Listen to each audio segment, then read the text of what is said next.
Coming up on Network Africa. As the world awaits in a few hours, Joe Biden to be sworn in as the 46th President of the United States. Rights activists urge for mediation on the polls in Uganda. Plus,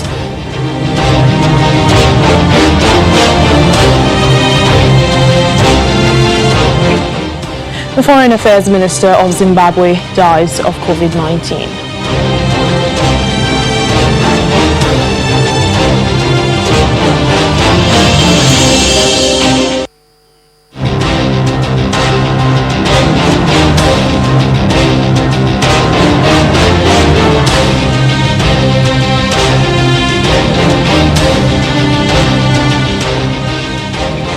Hello and welcome to the program today. I'm Layo Adegoke. The prominent story today around the world is the inauguration of U.S. Democrat Joe Biden as the 46th President of the United States. The world will be watching when Joe Biden is sworn in later today. His election victory in November made headlines across the continent due to America's status as a world superpower. The U.S. has troops stationed in various countries across Africa, and economies are increasingly through trade and investment.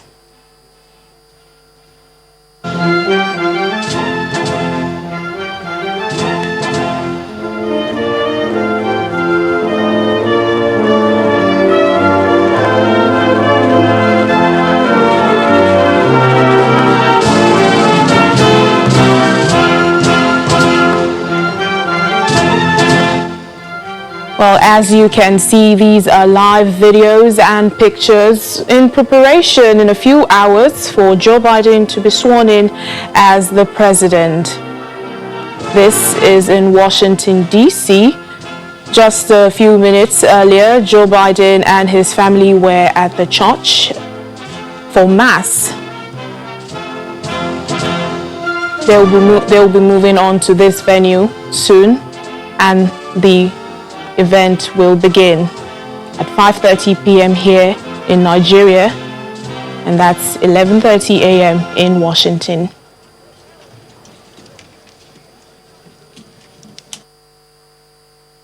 Well, our Washington, D.C. correspondent, Maria Berg, joins us now for more on the preparations and all that's happening in Washington. Hello, Maria.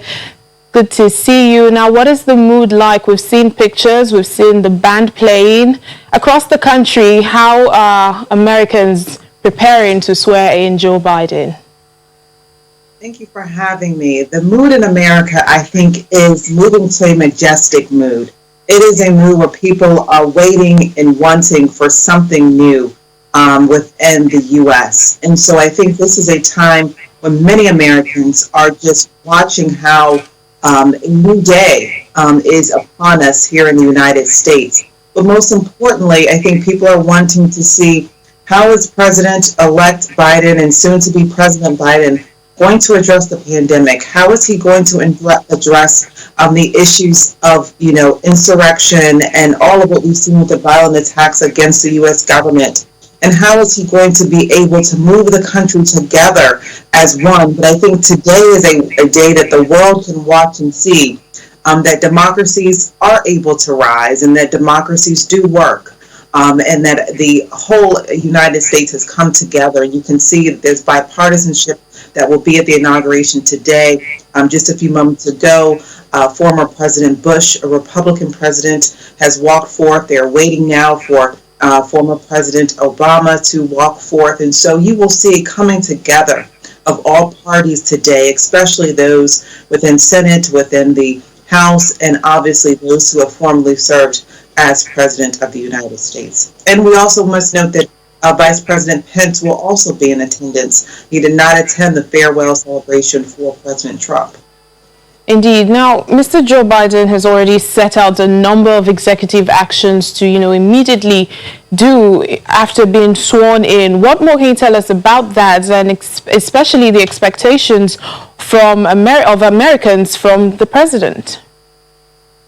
Yes, well, what we do know is that we're going to be seeing, it's almost a list of 10 to 12 executive orders. We're going to see addressing the border wall issues. We're going to see addressing immigration. We're going to see him addressing mask wearing across the country and taking more of a federal mandate as it relates to mask wearing. We're going to see him addressing the issues of evictions and obviously foreclosures for individuals who have not been able to pay their mortgages due to loss of employment of the pandemic. We're also going to see him extending the time the relief for student loan payments. So we're going to see a myriad of things that are going to quickly address and quickly begin to start to get to the hearts of what is really at stake here for American lives. Now, the world has witnessed what a Trump presidency is like with regards to foreign policy. This is a new president. What is Mr. Biden's stance, especially on U.S.-Africa relations, even as he takes office?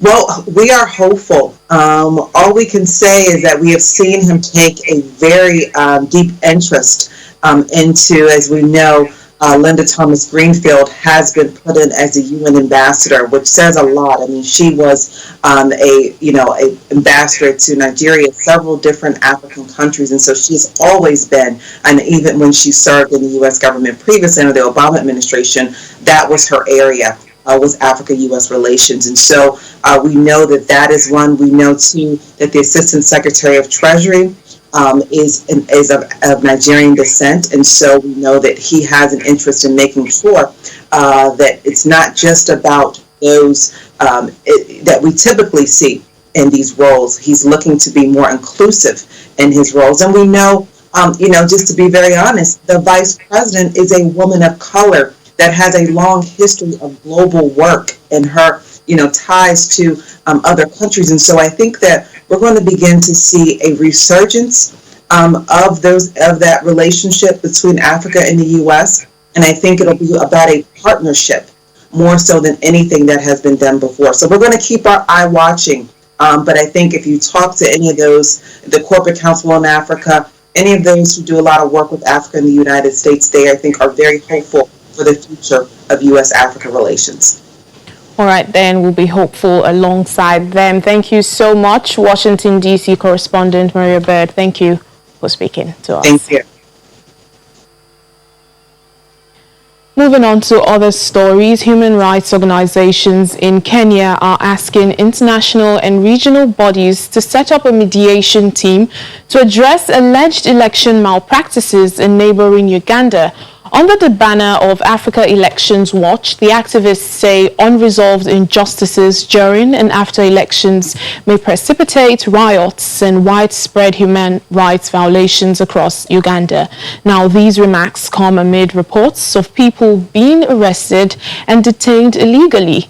According to the activists, if no action is taken now, African leaders who will be seeking fresh presidential terms may be emboldened to rig elections.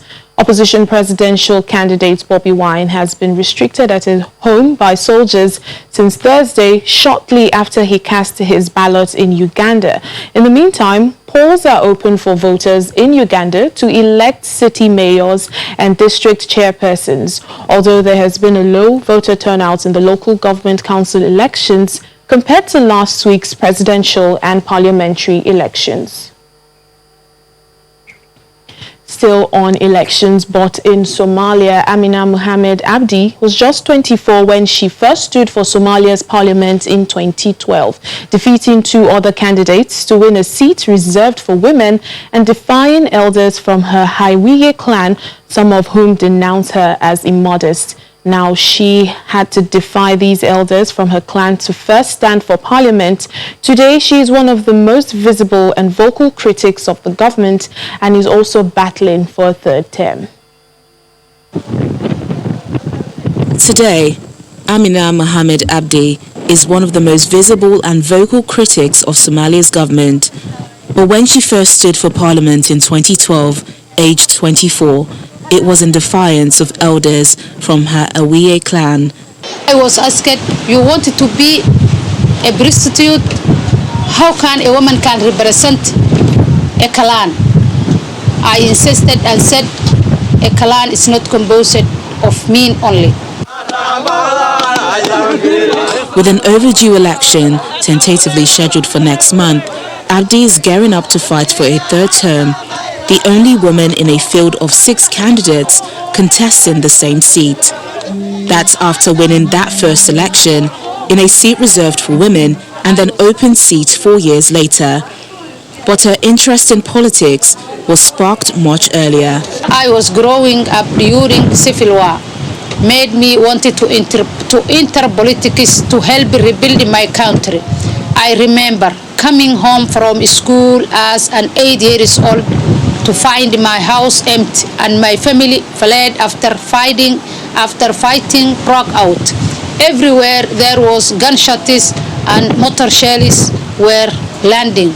Being brought up in a country without a government, she says, emphasized how important the state is for ensuring children get their basic rights such as security, clean water and a decent education. Abdi is one of 81 women lawmakers in the 275-seat legislative chamber and is a member of the opposition Union and Peace for Development Party.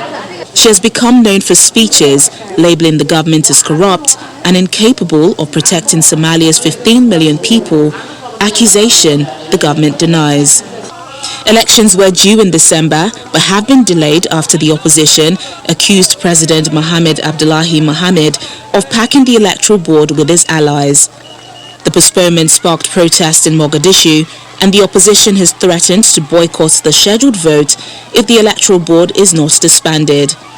Talks are ongoing, but the vote, scheduled for February the 8th, is almost certain to be delayed.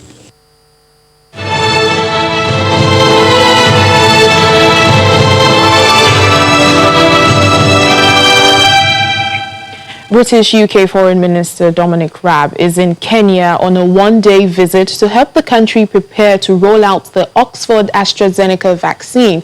Kenya expects to receive 24 million doses of the COVID-19 vaccine developed by AstraZeneca and Oxford University in February. Health Minister Mutahi Kagwe said the vaccines were ordered through an African Union initiative. Now, Kenya has a population of about 48 million, according to a 2019 population census, and it has so far confirmed 99,308 coronavirus cases and has done over 1.1 million tests. Now, there have been 82,478 recoveries and over 1,700 deaths. Well, in Zimbabwe, the government says the Foreign Minister Sibusiso Moyo has died after succumbing to COVID-19.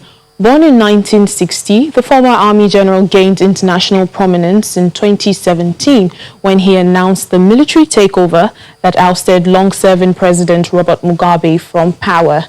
Mr. Moyo is the second senior government figure to die from COVID-19 in Zimbabwe. Retired General and Agriculture Minister Parence Shiri also succumbed to the illness in July last year. Zimbabwe has recorded a surge in cases since the festive season, and there has been 28,675 cases and 825 deaths since the virus was detected in the country last March. You're watching Network Africa on Channels Television. Still ahead on the program. Kenya braces for the return of devastating locust swarms, although the Food and Agriculture Organization says significant progress has been made. Please stay with us for details. Welcome back to the program. South African healthcare experts are urging the government to share a detailed plan for administering COVID-19 vaccines with private sector partners who are offering their help, warning infrastructure bottlenecks will otherwise delay the rollout. With around 1.34 million total cases and 37,449 deaths as of Monday, South Africa is by far the African nation hardest hit by the pandemic.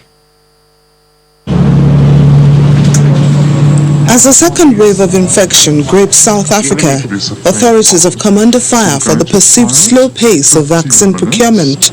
The government has said the first vaccine doses will arrive in the country by the end of January, and South Africa will aim to vaccinate 40 million people by the end of 2021. I don't think that target will be met. And I just think, when you just run the numbers and work out how often you have to be vaccinating people and how many doses you need to be giving per day, and the enormous infrastructure challenges and the logistics challenges, the absence of a finalized plan currently, and the fact that even far better resourced countries than us have struggled immensely. Experts say the vaccination effort will require a plan to coordinate with private health services, pharmacies, supermarkets, major employers, and non-government sectors. Those groups, however, are still awaiting direction from the government. On Tuesday, January 19, the government released a statement saying a national committee will oversee the vaccine rollout in both the public and private sectors. However, it did not say when the rollout will start, how distribution and storage logistics will be managed, or when the private sector will be brought into the plan. I think it's just fair to say, when you look at other similar things, in this country, I don't think we have a strong reputation for great management of big projects. I don't think that's unfair to say, and I think that's something which we need to bear in mind, and when we're dealing with this vaccine issue.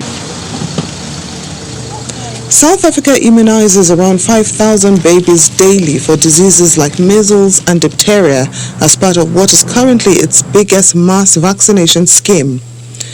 To reach its COVID-19 vaccination targets, however, it will need to administer some 150,000 vaccine doses every day for the next year. Definitely optimistic about the vaccine rollout and what that means for the rest of the country, so that we can get our lives back to normal, I think, and move away from the lockdown levels that we are, for the economy to be restored. Health experts say private sector support is encouraging, but that without a detailed government blueprint, delays in getting life-saving vaccines to South Africans will be inevitable.